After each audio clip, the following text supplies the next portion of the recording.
نحمده ونصلي على رسوله الكريم أما بعد فأعوذ بالله من الشيطان الرجيم بسم الله الرحمن الرحيم وأقيموا الصلاة صدق الله العظيم وصدق نبي الأمين المكين الكريم ونحن على ذلك لمن الشاهدين والشاكرين والحمد لله رب العالمين۔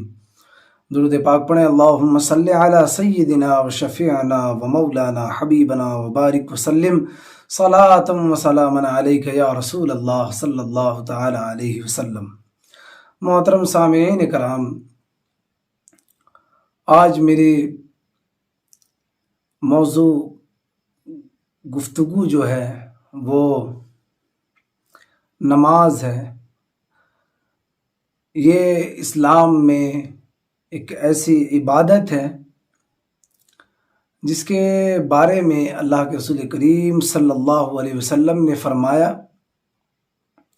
کہ الصلاۃ عماد الدین، کہ نماز دین کا ستون ہے، یعنی نماز کیا ہے؟ پیلر ہے، پیلر آف اسلام۔ اور میں نے قرآن پاک کی ایک آیت کریمہ تلاوت کرنے کا شرف حاصل کیا۔ اللہ کریم فرماتا ہے قرآن پاک میں کہ وَأَقِيمُوا الصَّلَاةَ، نماز قائم کرو۔ بتاتا چلوں آپ کو کہ اللہ تبارک و تعالیٰ نے نماز کا ذکر پورے قرآن میں صراحتاً 82 مرتبہ، 82 مرتبہ اللہ تبارک و تعالیٰ نے قرآن پاک میں صراحتاً نماز کا ذکر کیا ہے۔ اور اگر اشارتاً دیکھا جائے تو اللہ تبارک و تعالیٰ نے 700 مرتبہ نماز کا ذکر اللہ تبارک و تعالیٰ نے قرآن پاک میں کیا ہے۔ اور میں ایسی عبادت پہ آج گفتگو کرنے والا ہوں۔ امید کرتے ہیں ہم اپنے سامعین سے کہ بس چند منٹ میرے ساتھ میری واعظ و نصیحت کو، میری گفتگو کو بغور سماعت فرمائے۔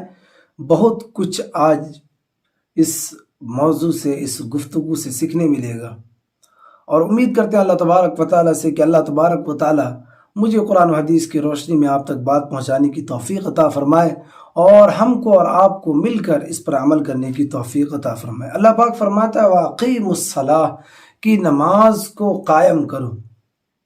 اب دیکھیں، نماز ایک ایسی عبادت ہے جس کو اللہ تبارک و تعالیٰ نے قائم کرنے کا حکم دیا ہے نا۔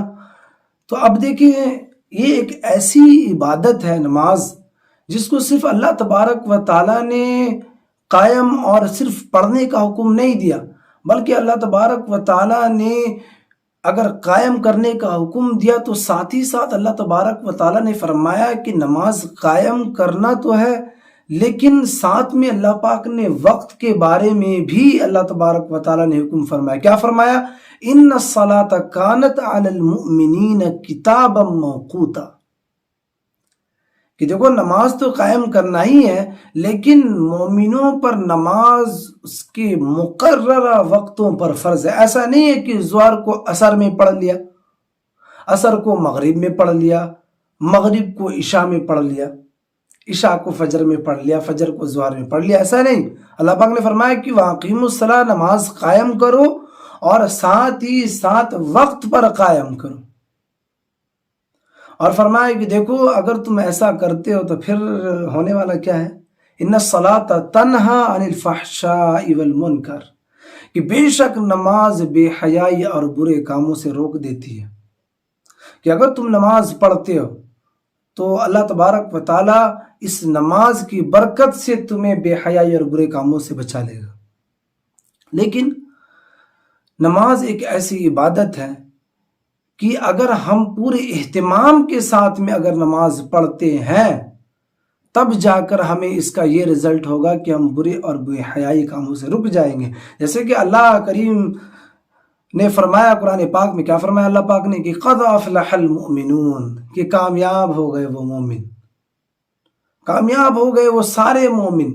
جس میں یہ ساری صفت ہیں، یہ ساری صفت جو اللہ پاک اب مینشن کر رہا ہے قرآن پاک میں۔ اللہ پاک نے فرمایا کون سے مومنین کامیاب ہیں کہ الذین هم فی صلاتهم خاشعون، کہ جس نے اپنی نمازوں میں خشوع اور خضوع اختیار کیا۔ میں نے پہلے بتایا کہ دیکھیں ایسی نماز ہو جس میں خشوع اور خضوع ہو، پھر اس کا رزلٹ کیا ہوگا کہ ان الصلاۃ تنہی عن الفحشاء والمنکر، کہ تمہیں وہ نماز بے حیائی اور برے کاموں سے روکنے کا سبب بن جائے گی، لیکن نماز بھی ہو خشوع اور خضوع والی۔ اب اللہ پاک نے فرما دیا قرآن پاک میں کہ یہ جو صفت جو ہوگا نا، یہ ساری صفت جس کے اندر کہ الذین هم فی صلاتهم خاشعون والذین هم عن اللغو معرضون، جو لغوی باتوں سے بچے گا، فحش باتوں سے بچے گا، والذین هم للزکاة فاعلون، اور جو زکوٰۃ ادا کرے گا، والذین هم لفروجهم حافظون، جو اپنی شرمگاہوں کی حفاظت کرے گا، الا علی ازواجہم او ما ملکت ایمانہم، کہ اللہ کی اگر اس کی بیوی ہے یا ایسی باندی ہے جو اس کے ذمے ہے، اس کو چھوڑ کر کے اگر وہ اپنے شرمگاہ کی حفاظت کرتا، تو یہ لوگ کیا ہیں؟ کامیاب مومنین ہیں، یہ لوگ کامیاب لوگ ہیں۔ پھر اللہ پاک نے فرمایا کہ والذین هم لاماناتهم وعہدہم راعون والذین هم علی صلاتہم یحافظون، کہ دیکھیں پھر بات آ گئی، کامیاب ترین شخصوں میں اللہ تبارک و تعالیٰ نے دو جو چیز جو مینشن کی وہ نمازیوں کے بارے میں۔ ایک تو فرمایا کہ الذین هم فی صلاتہم خاشعون، کہ اپنے نمازوں میں خشوع اور خضوع اختیار کرے۔ پھر دوسرا کیا فرمایا؟ دوسرا فرمایا کہ جس نے اپنی نمازوں کی حفاظت کی۔ اب دیکھیں اس سے ابن ماجہ کی حدیث ہے صحیح سند کے ساتھ، نبی اکرم صلی اللہ علیہ وسلم نے نصیحت کے طور پر حضرت معاذ رضی اللہ تعالیٰ عنہ کو فرمایا کہ اے معاذ، اللہ کے ساتھ کسی کو شریک نہ کرنا، گویا کہ تمہیں ٹکڑے ٹکڑے کر دیا جائے، تمہیں آگ میں پھینک دیا جائے، لیکن اللہ کے ساتھ میں کسی کو شریک نہ کرنا، یہ ایک نصیحت۔ دوسری نصیحت حضور نے فرمایا کہ اور معاذ، نمازیں نہ چھوڑنا، جس نے نماز چھوڑ دی تو حضور نے فرمایا کہ اللہ کے ذمے کرم سے وہ خارج ہو گیا۔ اور تیسری نصیحت حضور نے فرمایا کہ اور شراب کے قریب بھی مت جانا، شراب مت پینا۔ لیکن آپ نے غور کیا کہ حضور نے فرمایا کہ نماز کو مت چھوڑنا، اللہ کے ذمے کرم سے وہ فارغ ہو جاتا ہے۔ اور ہم نمازیں پڑھیں نہ پڑھیں، لیکن ہم پر کوئی پریشانی آ جائے تو ہم اللہ کی طرف اشارہ کر کے ہم کہتے ہیں کہ اللہ کو میرا ہی گھر ملا تھا، میرے ہی بچے ملے تھے، میری ہی بیوی ملی تھی، کہ اللہ پاک نے مجھے پریشانیاں میں مبتلا کر دیا، مجھ پر پریشانیاں بھیج دی ہیں۔ ہائے ہائے ہائے، اللہ سے ساری ایکسپیکٹیشن، اور اللہ کے لیے آپ نے کیا کیا ہے؟ آپ سے فرائض ادا نہیں ہو رہے، اور اللہ آپ کو اچھا کھلا رہا، اللہ پہنا رہا، آپ کے بچے کو پڑھا رہا، آپ کے بچے کو صحت دیا، آپ کو صحت دیا، آپ کو رزق اللہ پاک دے رہا ہے، آپ سانس لے رہے ہیں چین کے ساتھ۔ ہماری عیاشیاں بدماشیاں اپنے عروج پر ہیں، پھر بھی ہم اللہ تبارک و تعالیٰ کو کوستے ہیں۔ ارے فکر کریں، غور کریں، شرم کریں، حیا کریں کہ نماز جیسی عبادت بھی چھوڑنے کی چیز ہے۔ ارے رسول کریم صلی اللہ علیہ وسلم کی بڑی پیاری حدیث یاد آ گئی کہ جب بندہ اللہ تبارک و تعالیٰ کے سامنے کھڑا ہونے جا رہا ہوتا ہے تو اللہ پاک فرشتے سے کہتا ہے کہ فرشتوں دیکھو نا، میرا بندہ میرے سامنے کھڑا ہونے جا رہا ہے، تو پھر تم ایسا کیوں نہیں کرتے ہو؟ اس کے اندر جو گناہ ہے نا، اس گناہ کو نکال کر سائڈ کر دو، کیونکہ وہ میرے سامنے کھڑا ہونے والا ہے، کیونکہ وہ میرے سامنے کھڑا ہونے والا، میں اسے دیکھنے والا ہوں، تو پھر میں جسے دیکھنے والا ہوں پھر وہ میری طرح تو ہو۔ اس کے سارے گناہوں کو باہر کر دو۔ پھر وہ جب فرشتے اس کے سارے گناہوں کو باہر کر دیتے ہیں تو بندہ کہتا ہے اللہ اکبر، پھر وہ نمازیں مکمل کرتا ہے تو فرشتے کہتے ہیں کہ اللہ تبارک و تعالی، یہ بندہ جب نمازیں پڑھنے کے لیے کھڑا ہو رہا تھا تو نے مجھے حکم فرمایا کہ اس کے سارے گناہوں کو نکال دے، کیونکہ وہ تیرے سامنے کھڑا ہونے والا، اب تو اس نے نمازیں مکمل کر دی، یا اللہ جو گناہیں نکال دی تھی کیا اس گناہ کو اس کے اوپر ڈال دوں؟ تو اللہ پاک فرمائے گا کیا فرشتے جب تم اس کے گناہوں کو خطاؤں کو نکال چکے ہو تو اب پھر نکالے ہی رہنے دو، اب اس کے سپرد مت کرو، اب اس پر بوجھ بنا کر مت ڈالو، اس کو نکالے ہی رہنے دو۔ تو اللہ ہے یار، بڑا لاڈ کرتا اپنے بندوں سے، بڑا پیار کرتا ہے۔ قرآن پاک کی ایک آیت یاد آتی ہے، کیا اللہ پاک نے پرویا، فرمایا یا ایھا الانسان، او بھاگے ہوئے انسان، ما غرک بربک الکریم، کہ تیرا رب بڑا کریم ہے، تیرے سارے گناہوں کو بخش دے گا۔ شرط ہے لیکن اللہ کے پاس آنا ہے، شرط ہے کہ سرنڈر کر دینا، شرط ہے کہ اللہ کے سامنے سرو سجود ہو جانا، شرط ہے کہ اللہ کے سامنے زار و قطار رونا ہے، شرط ہے کہ عہد کر لینا کہ آج سے نمازیں نہیں چھوٹے گی۔ لیکن ہم اس چیز پر غور نہیں کرتے۔ والدین کو چاہیے، والدین کے لیے رسول کریم صلی اللہ علیہ وسلم کی حدیث، ابو داؤد کی حدیث، حضور نے فرمایا کہ بچہ جب 7 سال کا ہو جائے تو اسے نماز کا حکم دو، اور نہ پڑھے 10 سال کی عمر میں تو اسے سزا بھی دو۔ لیکن آپ دیکھتے ہوں گے کہ بچہ رات میں جب جگ رہا ہوتا ہے تو ماں باپ کیا کہتے ہیں کہ بیٹا سو جاؤ، صبح اسکول جانا۔ کسی والدین نے اپنے بچے سے یہ کہا کہ بیٹا سو جاؤ، صبح فجر کی نماز پڑھنے جانی ہے؟ کہاں جا رہے ہو مسلمان؟ پوچھتے ہو کہ اسکول میں کیوں پڑھا رہے، تو کہتے ہو کہ فیوچر برائٹ کرنا۔ کیا یہ فیوچر ہے؟ 70 سال 80 سال کی زندگی کیا یہ اصل فیوچر ہے؟ مومن کا اصل فیوچر تو آخرت ہے۔ اس فیوچر کو بنانے کے چکر میں اصل فیوچر جو آخرت ہے اس کو برباد کر دوں؟ اور میں نے پہلے ہی کہا تھا کہ کامیاب ترین شخص وہ ہے، سمجھدار مومن وہ ہے، سمجھدار شخص وہ ہے جو آخرت پہ فوکس کرے۔ رسول کریم صلی اللہ علیہ وسلم کی حدیث مسند ابی احمد کی، حضور نے فرمایا جس شخص نے اپنی نماز کی حفاظت اپنی زندگی میں کی تو قیامت والے دن اس کی نماز اس کے لیے نور ہوگی، نجات ہوگی، دلیل ہوگی، اور جس نے اپنی زندگی میں نماز کو ترک کیا نہ تو اس کا قیامت کے دن کوئی نور ہوگی، نہ نجات ہوگی، نہ دلیل ہوگی، بلکہ اس کا حشر قارون، فرعون، حامان، امیہ ابن خلف کے ساتھ اس کا حشر ہوگا، والعیاذ باللہ تعالی۔ اسی طریقے سے ترمذی کی حدیث ہے، حضور نے فرمایا کہ ہمارا اور منافقین کا عہد ہی نماز کے بنیاد پر ہے، اور جس نے نماز کو جان بوجھ کر ترک کیا گویا کہ اس نے کفر کیا۔ دیکھیں جو جان بوجھ کر نماز کو ترک کرتا ہے کہ مؤذن اذان دے رہا ہے اور کان تک ہمیں آواز بھی آ رہی ہے پھر بھی ہم نماز کے لیے نہیں آتے ہیں، تو یاد رکھیں اللہ کے رسول پاک صلی اللہ علیہ وسلم نے فرما دیا کہ اس نے کفر کیا۔ نماز کس سبب سے چھوٹ جائے تو رسول کریم صلی اللہ علیہ وسلم نے فرمایا کہ تمہاری معافی ہو سکتی ہے۔ حضور نے فرمایا، بخاری اور مسلم کی حدیث ہے، حضور نے فرمایا کہ ایک تو وہ شخص جو بے ہوش ہو جائے، دوسرا وہ شخص جو سویا رہ جاتا ہو، جو سویا رہ گیا اور نماز نکل گئی، نیند کا غلبہ طاری ہو گیا، تیسرا حضور نے فرمایا کہ ایک وہ شخص جو بھول گیا وقت، نماز کا وقت، اور جیسے ہی اس کو یاد آیا اور جس وقت یاد آیا اس وقت ہی اس کی نماز مکمل کر لی تو پھر وہ اس گناہ سے باہر ہو جائے گا۔ لیکن گویا کہ جان بوجھ کر نماز چھوڑنا کیا ہے؟ یہ کفر ہے۔ حضور نے فرمایا ہے کہ صحیح مسلم کی حدیث آپ صلی اللہ علیہ وسلم نے فرمایا بندے کے کفر اور اسلام کے درمیان فرق ہی نماز ہے۔ اور آپ غور کریں تو حضرت ابن حجر اپنے کتاب ازواج میں لکھتے ہیں، روایت لاتے ہیں، وہ کہتے ہیں کہ جس نماز جو چھوڑتا ہے اس کے ساتھ بہت سارے نقصانات ہیں۔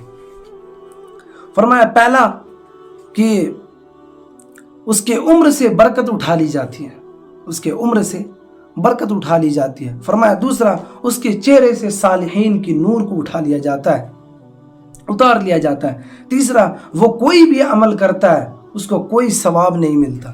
فرمایا چوتھا اس کی دعائیں قبول نہیں کی جاتی۔ فرمایا پانچواں سزا یہ ہے جو نیک لوگ اس کے حق میں دعا کرتے ہیں. آپ اکثر بیشتر دیکھتے ہوں بہت لوگ جمعہ میں دعا کرتے، امام صاحب دعا کرتے کہ جہاں کہیں بھی مسلمان پریشان حال ہے ان کی پریشانیوں کو دور فرما. بہت سارے لوگ تہجد میں پوری امت کے لیے دعا کرتے ہیں. یہ تو وہی رسول کریم صلی اللہ علیہ وسلم نے جو حضرت امام ابن حجر نے اس روایت کو جو لایا اپنی کتاب میں الزواج میں لکھتے ہیں، وہ یہی لکھ رہے کہ 5ویں سزا وہ یہ ہے جو نیک لوگ دعا کرتے ہیں تو اس کے حصے میں اس دعا کا کوئی بھی فائدہ اس کو نہیں پہنچتا. اور فرمایا یہ تو دنیا کی سزا تھی. فرمایا نزع کی حالت میں اس کو 3 سزا ملتی ہے. نزع کے عالم میں اس کو 3 سزا ملتی ہے. کیا؟ بھوکا مرتا. فرمایا دوسرا پیاسا مرے گا، تیسرا ذلیل ہو کر مرے گا، بے نمازی. فرمایا اور قبر کے اندر 3 سزا ملتی. ایک اس کی قبر تنگ کر دی جاتی ہے، قبر ایسی تنگ کر دی جائے گی ایک پسلی دوسرے پسلی سے مل جائے گا. فرمایا دوسرا اس کے قبر میں آگ ڈالا جائے گا. اور بے نمازیوں کے لیے، بے نمازیوں کو تو یہ حق بنتا ہے بے نمازیوں کا کہ اس کے قبر میں آگ ڈالی جائے. فرمایا تیسرا اس پر ایک اژدہا مسلط کیا جاتا ہے جو اس کو ڈستا تو کئی میل زمین میں دھستا چلا جاتا ہے. اور فرمایا 3 سزا اس کو حشر میں ملے گا. ایک تو اس کا حساب و کتاب سختی سے لیا جائے گا. دوسرا اللہ پاک اس پر قہر و عذاب کا اظہار ظاہر کرے گا. اور فرمایا تیسرا اس کو بے دردی کے ساتھ جہنم میں پھینک دیا جائے گا. میرے بھائیوں اور بہنوں غور کریں، فکر کریں، نماز بھی کوئی چھوڑنے والی چیز ہے. نماز بھی چھوڑی جا سکتی ہے. مجھے تو ایسا لگتا ہے کہ نماز جیسی عبادت یہ چھوڑنے والی عبادت ہے ہی نہیں ہے. آپ نماز کس طریقے سے چھوڑ سکتے ہیں؟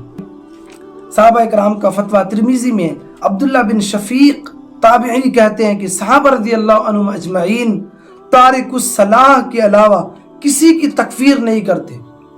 یعنی نماز کو چھوڑنے والے کو کفر کا فتویٰ دیتے اور اس کے علاوہ کسی کو بھی کفر کا فتویٰ نہیں دیتے، خواہ وہ کتنا بھی گناہ گار ہو. اس کو مسلم سمجھتے تھے، کفر کا فتویٰ نہیں دیتے تھے. لیکن بے نمازی کو کفر کا فتویٰ دیا جاتا. رسول کریم صلی اللہ علیہ وسلم کے زمانے میں جو لوگ با جماعت نماز نہیں پڑھتے اس کو اس بات کا ڈر ہوتا کہیں کوئی مجھ پر یہ اس بات کا فتویٰ نہ لگا دے کہ وہ منافق ہے. رسول کریم صلی اللہ علیہ وسلم ایک بار شدید بیمار ہوئے تو حضرت عمر اور حضرت ابو بکر صدیق رضی اللہ عنہ اجمعین دونوں گئے. فرمایا یا رسول اللہ آپ شدید بیمار ہیں اور نماز کا وقت ہو گیا، کیا کریں؟ حضور نے فرمایا کہ میں چل کر نماز ادا کروں گا، میں چل کر نماز ادا کروں گا. آپ نے حضرت ابو بکر صدیق پر ایک ہاتھ رکھا، ایک کندھے پر، ایک ہاتھ حضرت عمر فاروق رضی اللہ عنہ اجمعین کے کندھے پر رکھا. اور آپ جب چل رہے تھے تو صحابی رضی اللہ عنہ فرماتے ہیں کہ رسول کریم صلی اللہ علیہ وسلم کا یہ جو پیروں کی انگلی جو ہے وہ زمین پر گھسٹ رہے ہوتے تھے اور آپ اسی حالت میں نماز کو آئے اور آپ نے نمازیں پڑھی. ایک حدیث میں آتا ہے کہ ایک شخص نے، ایک معذور شخص پیر سے فرمایا کہ رسول کریم صلی اللہ علیہ وسلم کیا میرے لیے بھی مسجد میں چل کر نماز پڑھنا ضروری ہے؟ حضور نے فرمایا نہیں. لیکن اللہ کے رسول چند قدم چلے، فرمایا کہ اے شخص رکو، کیا تمہارے گھر میں مسجد سے اذان کی آواز جاتی ہے؟ اس شخص نے کہا کہ یا رسول اللہ جی جاتی ہے. حضور نے فرمایا پھر تو تمہیں مسجد آنا ہوگا، خواہ تم گھسیٹ کر کے آؤ، تم کو مسجد آنے ہوگی. میرے بھائیوں، اتنا نماز ایک ایسی عبادت ہے اس کو نہیں چھوڑا جا سکتا، جو چھوڑنے کی چیز ہی نہیں ہے. اللہ پاک حضور نے فرمایا کہ الصلاۃ معراج المؤمنین، نماز مومنوں کی معراج ہے. ایک اللہ کے رسول کی معراج فکان قاب قوسین، اللہ اور اس کے رسول تیر کمان سے بھی زیادہ قریب ہوئے. تو مومنوں کی معراج کیا؟ مومن کب قریب ہوتا اللہ سے؟ تو اللہ پاک کے رسول نے کیا فرمایا؟ الصلاۃ معراج المؤمنین، کہ نماز مومنوں کی معراج ہے. کہ بندہ جب نماز میں ہوتا ہے تو سب سے زیادہ اللہ اور اس کا بندہ اس کے قریب ہوتا ہے، تو نماز کی حالت میں. ایک حدیث میں آتا ہے کہ گویا بندہ جب سجدے میں جا رہا ہو تو اس کو محسوس ہو کہ ہم اللہ کے قدموں میں ہم سجدہ کر رہے ہیں. بھائیوں، اللہ کے رسول جب معراج پر جا رہے تھے نا تو تو بہت سارے عذاب اللہ کے رسول دیکھ رہے تھے. ایک عذاب دکھا کہ ایک فرشتے جو ہے نا پتھر اٹھاتے ہیں اور سر پر ایک شخص کے سر پہ پٹکتے، اس کا سر چور ہو جاتا ہے، پھر پتھر دور جاتا ہے تو فرشتے پھر اٹھا کر لاتے ہیں، پھر سر پہ پٹکتے ہیں، پھر پتھر دور جاتا ہے، پھر اٹھا کر لاتے، اتنے میں سر پھر سے صحیح ہو جاتا ہے. حضور نے فرمایا کہ جبرائیل یہ کون لوگ ہیں؟ فرمایا رسول کریم صلی اللہ علیہ وسلم یہ تو امت کے آپ کی بے نمازی لوگ ہیں، یہ امت کے آپ کی بے نمازی لوگ ہیں. جب کچھ لوگوں کو جہنم میں گھسیٹ کر لے کے جایا جا رہا ہوگا تو کچھ لوگ پوچھیں گے تمہیں کیوں جہنم میں گھسیٹ کے لے کے جایا جا رہا ہے؟ تو وہ کہیں گے لم لکم من المصلین، ہم نمازیں نہیں پڑھتے تھے، ہم نمازیں چھوڑ دیتے تھے، ہم نمازیں ترک کرتے تھے. نماز چھوڑنا کوئی چھوٹا موٹا جرم نہیں ہے، بڑا جرم ہے. یہ آپ نمازیں چھوڑ دیتے، اتنا کیجول لیتے ہیں. آپ عہد کریں اللہ سے، عہد کریں. بڑا لاڈ کرتا ہے میرا رب، بہت پیار کرتا ہے اپنے بندوں سے. ملا رومی فرماتے ہیں کہ پچھلے امت میں یعنی بنی اسرائیل کی قوم کا ایک بندہ، میں آپ کو یہ واقعہ اس لیے سنا رہا ہوں کیونکہ میں بتانا چاہ رہا ہوں کہ رب اپنے بندوں سے کتنا لاڈ کرتا ہے. ملا رومی فرماتے ہیں کہ پچھلی امت کا یعنی بنی اسرائیل کے قوم کا ایک بندہ پتھر کے سامنے، جس پتھر کا نام صنم تھا، تو پتھر کے سامنے ساری رات کہتا رہا یا صنم یا صنم یا صنم، ہے نا. تھک گیا، نیند کا غلبہ طاری ہوا، یا صنم کی جگہ یا صمد نکلا. ایک بار، کتنی بار؟ ایک بار نکلا کیا؟ یا صنم کی جگہ یا صمد. اللہ پاک نے فرمایا جبرائیل جاؤ، میرا بندہ جو مانگتا سو عطا کر دو. جبرائیل مسکرائے، فرمایا اللہ یہ آپ نے تو پتہ ہی ہے کہ یہ بندہ بھول سے تیرا نام لیا ہے. تو اللہ پاک نے کیا فرمایا؟ چل نام تو میرا ہی لیا ہے، جاؤ جو مانگتا عطا کر دو. فرمایا یا اللہ تبارک و تعالیٰ کیوں؟